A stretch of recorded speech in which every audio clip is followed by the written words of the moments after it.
Армысыз, ағайыным, бүгін бір ыңғайсыздау мәселені қозғайықшы бәріміз. Өйткені бұл өте маңызды. Мен үшін, жалпы сіздер үшін маңызды болу керек деп ойлаймын. Әңгіме комментарийлер мен пікірлер туралы. Ешкімге ақыл үйретейін деп отырған жоқпын, жай ой толғау болсын арамызда. Ресей мен Украин, анау таяу шығыстағы конфликт, Қытай мен Тайваньның арасындағы текетірес, бір геополитикалық айқастардың аясында бәрін сырттай бақылап, көз бақырайып, қазақ деген бір ел жүр әлемнің картасында. Қазақстанға қазір оңай емес, мен оны түсінем де, жалпы осы тақырыптағы контенттердің комментарийлерін оқимын. Сосын әдеттегідей ойланам, құрметті көрермен, қазақтардың жазатын комментарийлерінде неге осы үлкен үрей бар? Үлкен қорқыныш бар. Неге біздің ішкі дүниеміз сонша үрейлі? Осы сұрақты қоясыздар ма сіздер өздеріңізге?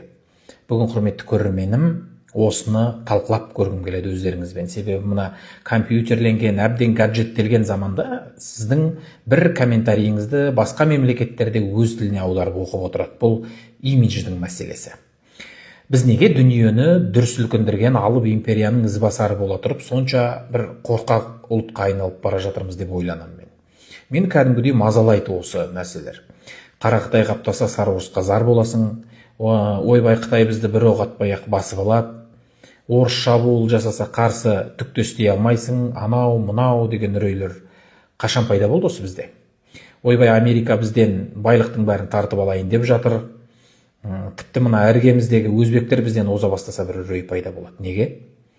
Осының бір философиялық, табиғи және тарихи мәнін тауып көрейікші. Бұл қай заманнан келе жатқан үрей? Неге біз қорқу керекпіз? Құдай бізді бір жағымыздан Қытаймен, бір жағымыздан Ресеймен қоршақ қойды, одан ешқайда қашып кете алмаймыз. Саяси, діни терминологияға салсақ та біз қоршаудамыз. Бір жағымызда православиялық Ресей, бір жағымызда конфуциялық Қытай, бір жағымызда протестанттық Европа, бір жағымызда католиктік Америка бар.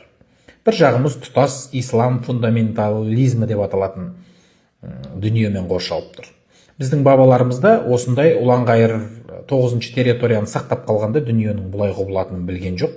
Білгенді қойып, оларда ойланатын да уақыт болған жоқ. Енді келіп, дүние асты үстіне түсіп, астан-кестен болып жатқан мына заманда TikTok-тағы, YouTube-тағы Қазақстанға қатысты комментарийлерді оқысаң, бір үрейге берілген, сүйегіне қорқақтық әбден сіңіп кеткен ұлтты байқайсың да. Сондықтан тура осы жерге мен де бір 5 теңгемді қыстыра кетейінші сіздердің рұқсаттарыңызбен.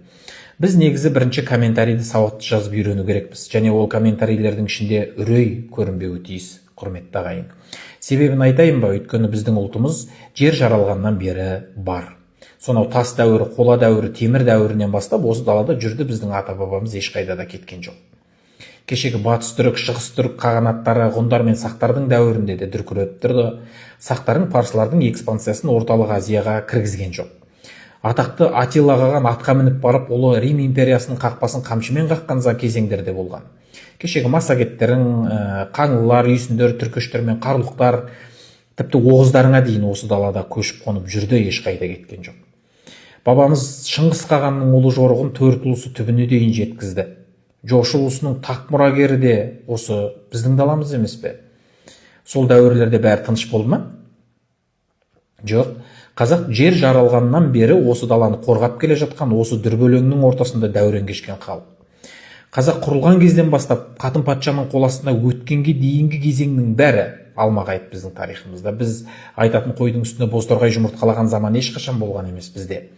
Кешегі желтоқсанның көтерілісімен бүгінгі тәуелсіз Қазақстанның әлемдік картадағы геополитикалық ойыны тұнып тұрған майдан негізі. Қазір біз бейбіт өмірде отырмыз, бірақ ел басындағы үлкен тұлғалар күн сайын қазақтың ел болу үшін небір майданға түсіп жатыр ағайын. Просто біз оны біле бермейміз және айта алмаймыз. Себебі 80 миллион халқымыз жоқ түріктер сияқты. Тым болмағанда 40 миллион ел болғанда біздің саясат басқаша жүретін еді. Кешегі тақтан кеткен Назарбаев егер 100 миллион халыққа басшы болғанда біздің саясат мүлде басқа арнаға бұрылатын еді. Және айналамызға олар емес, біз маза бермей қоятын еді. Сондықтан қазақты тастап кетіп қалған бабалардың рухы қайта айналып келгенше, біз өзіміздің ұлт ретіндегі ішкі үрейімізден арылу керекпіз, менің құрметті көрерменім. Бұлай қарасаң бір айтуға тұрмайтын тақырыптар сияқты, бірақ мен бұл тарихтың барлығын қазбалап не үшін айтып отырмын? Егер Құдайдың қазаққа деген жоспары басқа болғанда біз баяғыда жойылып кететін едік. Небір зобалаң геноцидтерден аман өткен ұлтпыз біз. Осының бәрі бір кездейсоқ дүние деп ойласаңыздар, қатты қателесесіздер. Кәдімгідей мүлде ұлт болып қалуға шанс жоқ замандардан аман шыққанбыз біз. Мынау мыңжылдықтарға жалғасқан небір зұлматтар біздің ұлтты әбден шыңдап тастаған.